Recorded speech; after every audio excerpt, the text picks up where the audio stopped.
Guys, welcome back to my channel. আশা করি তোমরা সবাই ভালো আছো, আমিও ভালো আছি। চলো আজকের ব্লগটা স্টার্ট করি। তো আজকে আমি গিয়েছিলাম পানিহাটি মেলাতে। আজকে ছিল ক্রিসমাস। তোমরা নিশ্চয়ই সকালবেলা কেক কেটে সান্টা উইশ সেরে ফেলেছো। আমিও সান্টা উইশ সেরে বেরিয়ে পড়লাম ঘুরু ঘুরু করতে। আজকে অনেক দিন পর, অনেক দিন বলাটা ভুল হবে, অনেক মাস পর ঘুরতে গেলাম। কোথায়? চলো বলছি পানিহাটি বইমেলা উৎসব। আশা করি তোমরাও অনেকে পানিহাটি বইমেলা উৎসব দেখতে গেছিলে। তো যারা যারা গেছিলে কেমন মজা করেছো প্লিজ কমেন্ট সেকশনে জানিও। এই হচ্ছে মিনি পার্ক স্ট্রিট। এই পার্ক স্ট্রিট ভার্সেস আমাদের শ্রীরামপুর। তো ডেফিনেটলি এত সুন্দর সাজিয়েছিল, মিনি পার্ক স্ট্রিট বলাটাও কম মনে হবে। তো লাইট দেখতে দেখতে আমি চলে যাচ্ছিলাম আমার গন্তব্যস্থলে।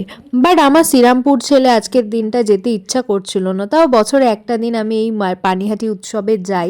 আগের বছরে গিয়েছিলাম, আমার খুব ভালো লেগেছে। তো তোমরাও যারা যারা এখন অবধি যাওনি প্লিজ ভিজিট করে আসো। আর আমার আগের ব্লগটাতে তো তোমরা দেখেছো পানিহাটি উৎসবের পুরো মেলার ব্লগটা আমি তোমাদের সাথে শেয়ার করেছি। তো যারা যারা এখনও দেখোনি, আমার চ্যানেলে নতুন, প্লিজ চ্যানেলটা সাবস্ক্রাইব করে দাও। আর ভালো লাগলে লাইক কমেন্ট করো। চলো এবার যাওয়া যাক। আর হ্যাঁ, আরেকটা কথা, আগের ব্লগে আমি বলেছিলাম যে যারা আমাকে ভালো কমেন্ট করবে তো তাদেরকে আমি শাউট আউট দেবো। তো আমি আজকে শাউট আউটটা দিলাম @শুভ.06কে। তো এরপর আমি টোটো করে যেতে যেতে একটা জিনিস দেখেছি, সেটাই তোমাদের সাথে শেয়ার করছি, তোমাদেরকে দেখাই। সেটা হচ্ছে এই কামানটা। তো তোমরা যারা ব্যারাকপুর যাওয়ার পথে এইটা লক্ষ্য করেছো তারা প্লিজ কমেন্ট করে জানিও। আমার ছোট থেকে এটা খুব ভালো লাগে, আর এই রাস্তায় দেখলেই না আমি হা করে দেখে থাকি যে কত পুরনো একটু ঐতিহ্য, তাই না? দেখো দেখতে দেখতে চলে এলাম স্টেশনে। এখানে কত আলো, কত সুন্দর করে সাজিয়েছে, চারিদিক কত সুন্দর লাগছে। দুর্গাপুজোর পর আমরা আবার এই শহরটাকে সুন্দর করে সেজে উঠতে দেখি। আর এই হচ্ছে চিড়িয়া মোড়। তো এখান থেকে অটো করে যাচ্ছিলাম। যাওয়ার পথে হাওয়া খেতে খেতে যাচ্ছিলাম এই অটোর পাশের ধারে বসে, আর খুব ভালো লাগছিল। যেতে যেতেই না এই দরবারটা চোখে পড়লো। তো তোমরা যারা জানো এই দরবারের নাম কি, দরবারটা কোথায়, প্লিজ কমেন্ট করে জানিও। তো আমিও তাহলে দরবারের নামটা জানতে পারবো। তো এক্স্যাক্টলি আমিও দরবারের নামটা জানি না। তো এই হচ্ছে বারবিকিউ নেশন, এটা নতুন আউটলেটটা ওপেন করেছে পানিহাটিতে। চলে এলাম গন্তব্যস্থলে। এরপর ফটো তোলা, ঘোরা, খাওয়া দাওয়া এইসবই তো করতে হবে, তাই না? তো যেমন ভাবনা তেমনই মুখে চলে এলো খাবার। সত্যি বলতে আমি প্রমোশন করছি না, এই পিৎজাটা এতটা সুন্দর ছিল। আমি আগেরবারেও পানিহাটিতে এসেছিলাম, এখান থেকে পিৎজা খেয়েছিলাম। এইবারেও এসে এখান থেকেই পিৎজা খেয়েছি, আমি আর কোনো খাবার খাইনি।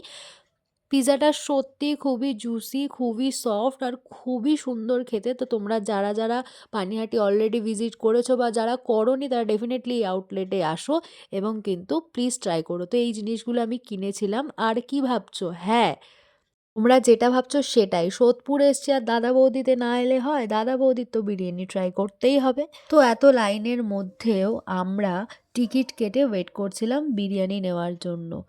এখানে এত বিরিয়ানি বিক্রি হচ্ছে যেন মনে হচ্ছে বিরিয়ানির মেলা লেগেছে কিছুক্ষণের মধ্যেই। এটা পুরো শেষ হয়ে যাচ্ছিল, একটা একটা হারিয়ে আসছিল আর একটা একটা শেষ হয়ে যাচ্ছিল।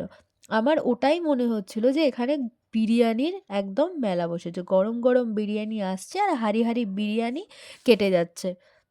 সত্যি বলতে প্রমোট করছি না, তোমরা ভাববে হয়তো প্রমোট করছে, একদমই নয়। তো দাদা বৌদি মানেই কিন্তু আমাদের কাছে একটা ইমোশন। আর এখানে দেখো জোম্যাটোতেও কত লাইন পড়ে গেছে। আর এখানে দাঁড়িয়ে দাঁড়িয়ে আমি এই দৃশ্যগুলোই হাঁ করে দেখছিলাম। যার এখানে দাঁড়িয়ে দাঁড়িয়ে আমি আরেকটা জিনিসও নোটিস করলাম, এই বারবিকিউটা। আমার মনে হচ্ছিল ছুটে একবার চলে যাই, বাট কি করব, এখানে অলরেডি আমার টাইম লস হয়ে যাচ্ছে।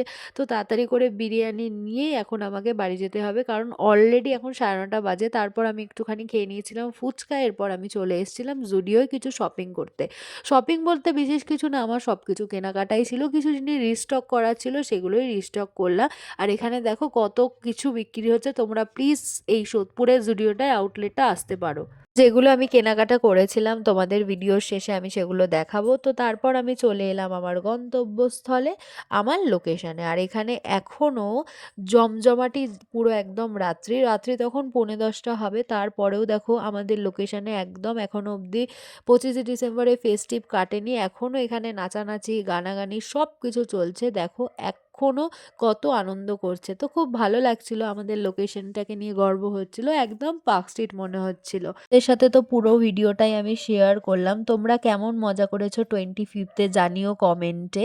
আর 500 সাবস্ক্রাইবার হতে আর বেশি দিন নেই, বড় সেলিব্রেশন আসছে, সাথে থাকো।